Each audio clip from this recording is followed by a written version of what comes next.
আমি প্রথমে জানিয়ে দিই, এই মিছিলটা হবে এই খবরটা আমাদের সভাপতি পেয়েছিলেন ঠিকই, তো সেই মুহূর্তে কিভাবে আমাদের আন্দোলনটা মানে সামগ্রিকভাবে পশ্চিমবঙ্গে নেত্রীর মাধ্যমে এবং আমাদের সংগঠনের মাধ্যমে রাজ্যপাল মারফত কেন্দ্রে পাঠানো যায়, সেই জন্য হঠাৎ করে জেলা সভাপতি মেদিনীপুরে ছিলেন, উনি ডেকে পাঠিয়েছেন।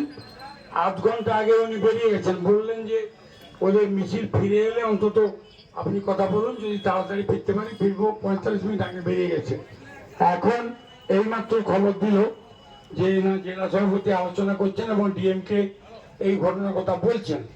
যাই হোক, আমি সবচেয়ে অভিনন্দন জানাবো আপনাদের, যারা ফেরি করতে যান এবং যারা ফেরির সামগ্রী তাদেরকে সরবরাহ করেন এবং তাদের কি করণীয়, কি করতে পারা যায় সে সম্পর্কে একটু আগেই